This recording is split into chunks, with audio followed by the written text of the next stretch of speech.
Welcome to the Real News Network. I'm Paul Jay. This is Reality Asserts Itself. And this is the last segment, at least for this series of interviews, with Chris Williams, who now joins us in the studio. Thanks for joining us again, Chris. Thank you. So one more time, Chris is a longtime environmental activist. He's the author of Ecology and Socialism, Solutions to the Capitalist Ecological Crisis. He's the chair of the science department at Packard Collegiate Institute, adjunct professor at Pace University. Thanks for joining us. Thank you. So we're going to pick up where we were.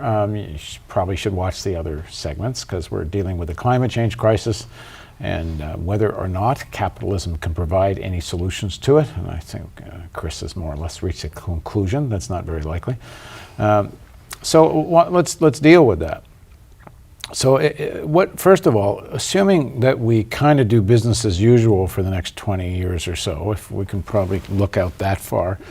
And if you look at like the elections that are coming in 2016, you can even look forward to 2020 and you start, within the horizon of global politics right now, without some incredibly galvanizing event. Which, like they say, another Pearl Harbor, like an equivalent of that. Unfortunately, that galvanizing event, if it's a climate change event, is probably going to be something even more horrendous than a Pearl Harbor, because, I don't know, some enormous piece of ice falls off either the north or south ice sheets. The event could be catastrophic, not just galvanizing. Right. But let's assume that isn't going to happen in the next 20, 25 years. And it's just kind of incrementally getting worse and worse, and particularly more in the south than the north. The places where there's real political power in the world are not likely to be hit as badly. What kind of world you think we're living in by, 2025, 2030? It's not that far off. These numbers sound science fiction numbers, but they're not anymore. They're not at all. And there are no real serious plans to do anything on the time frame that we need to. We know we have around 15 years to be making serious, substantial reductions in emissions.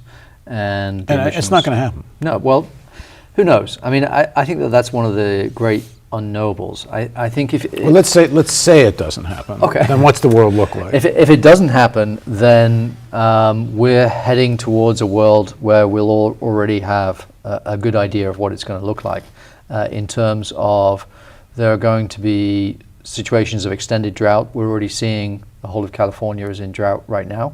How many years can you continue to sustain that when we also know that they're extracting groundwater at completely unsustainable rates?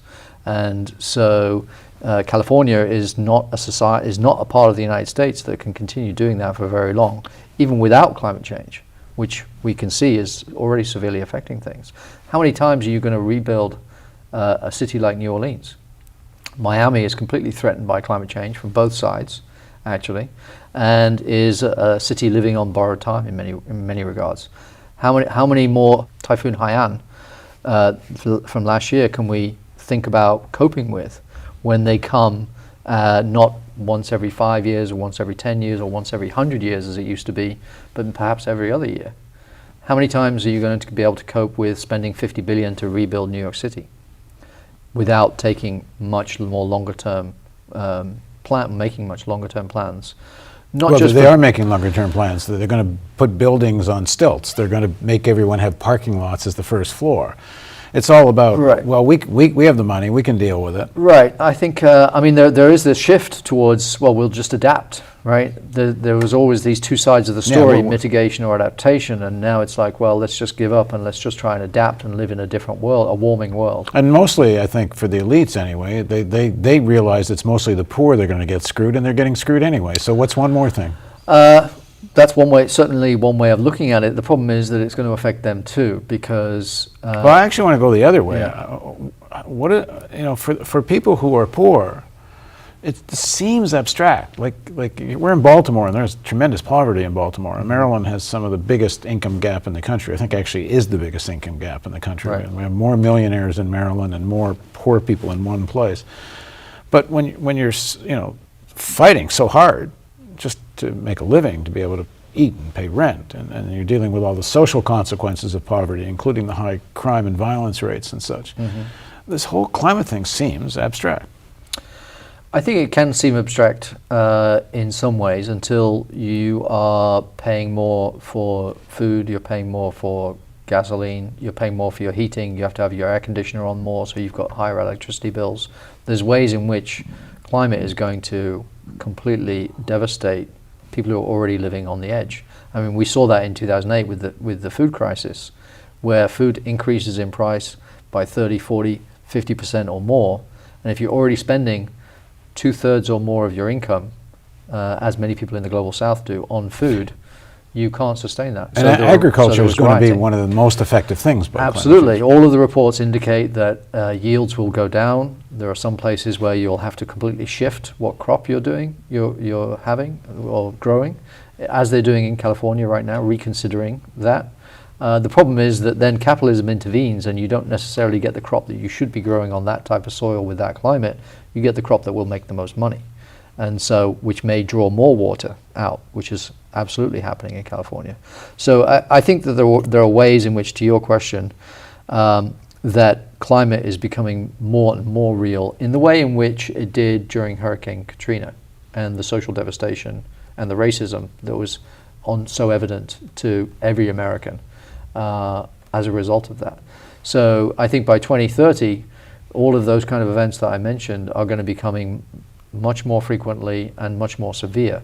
And if we're still underfunding government because we won't tax the rich, then the situation is going to get worse. Even where we are in Baltimore, our building, the floodplain, the flood level that you had to be insured and take measures against used to be 2 feet above the sidewalk, and they just redrew the map. It's now 8 feet above the sidewalk. Right. So FEMA is clearly getting ready for this stuff. Yeah, and so are the insurance companies. So they're taking out anything that might force them to pay out when bad things happen. And so the insurance companies, along with the Pentagon, are the entities that are taking climate change the most seriously and already making plans to make sure that they can still access the oil that they want in the case of the Pentagon, or are more resilient by actually becoming greener, if you can call the military green. And the insurance companies are changing their policies to make sure that, so. Well, one place I think there's some vulnerability in the political system for change, because I think at the national level right now, it's hard to foresee anything significantly changing. But at city levels and state levels, certainly in some states and maybe smaller ones, and like Maryland, you could see the possibility of some real change politically. If there was, for example, you actually could elect a government in a Baltimore and a Maryland where the government actually governed for the majority of the people, what does its climate change policy look like? What's possible at a state and city level given everything else that's going on? I think there are a lot of things that are possible even at the state or the city level in terms of things like how do you move money more towards public transit? How do you build more green spaces? How do you have more resilient infrastructure in terms of where you bury the electricity cables, what you do with your sewage system and sanitation plants, where you're allowed to build? If you're on the coastal system, which is where 100 million Americans live within kind of 3 feet of sea level, are you allowed to build on floodplains or not? So there are ways in which you can enhance the resilience of a city at the same time as making it a nicer place to live, by taking cars out, by having more green space, by offering public transport to more people. And so those things could be done, but I think they're clearly not really being done on any kind of level at the scale that which we need, even in New York, which was devastated by Sandy. So, and Maryland, again, you have to take is what you would think is vulnerable as well. Absolutely, and it's one of the reasons that the Pentagon is so concerned because of the Navy, right? All of the Navy bases are obviously on the ocean, so what's going to happen to them? Annapolis. Yep. So they're talking about raising all those things. So what are we doing where people actually live, though? Why are we so concerned with whether the military operates as opposed to where the cities operate and the people inside them? How do we protect them? So, I mean, I'm fairly optimistic about the possibilities of social change, because we've seen in the past, I mean, most recently, obviously in 2011, I think we're living in a different period post-Arab Spring, including in this country with Occupy. There are lots of new questions that have been raised, things that didn't work out, but it was the first mass global revolt. It's still going on in Spain, in Greece, in Turkey, in Brazil, for 3 decades or more. And so I think we're seeing the return of the idea that revolt, rebellion, dare I say it, revolution, is kind of something that people think, I've had enough of this, I know what capitalism is, I'm prepared to consider more radical alternatives, because they're not answering the questions that I have anymore about my life. And I'm not, pulling myself up by the bootstraps. In fact, I don't have any boots left, let alone straps.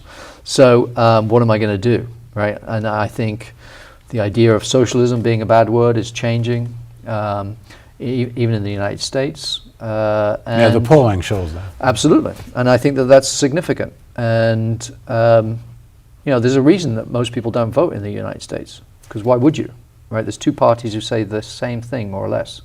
So we need a real political alternative. And I'm hopeful that people are considering more radical alternatives in a much more serious way than was true prior to 2011, but also coming out of the financial crash of 2008 when, why did that slogan,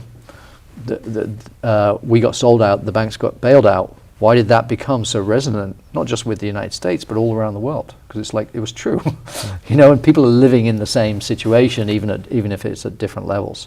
And so I think there is a real case to be made, which people would be responsive to, that we should be massively increasing taxes on the rich, getting rid of fossil fuel subsidies and putting those billions of dollars in excess of 750 billion globally to produce more fossil fuels. They don't need that money.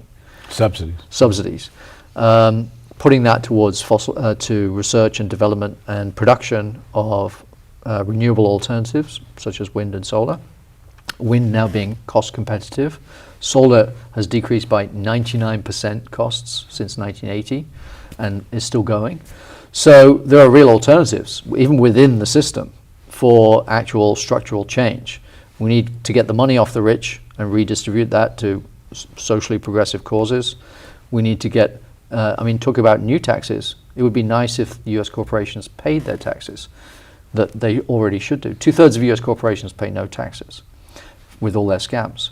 So let's get them doing that for starters. That would immediately bolster the finances of government. And we need some regulation, right? We need regulation to not just take the money from the fossil fuel corporations, their subsidies, and apply it elsewhere, but we need money and regulation to close down the coal industry, stop the expansion of fracking, and have a massive build out, not just of solar and wind plants, but also other things like the new infrastructure that you would need surrounding that. And some of that can be done at a state level. Absolutely, some of that can be done at a state level, and some states have done it a little bit more than others. I mean, amazingly, Texas has got enormous quantities of wind power that it ships to other states, even though it's a conservative state. Also a big home of fracking.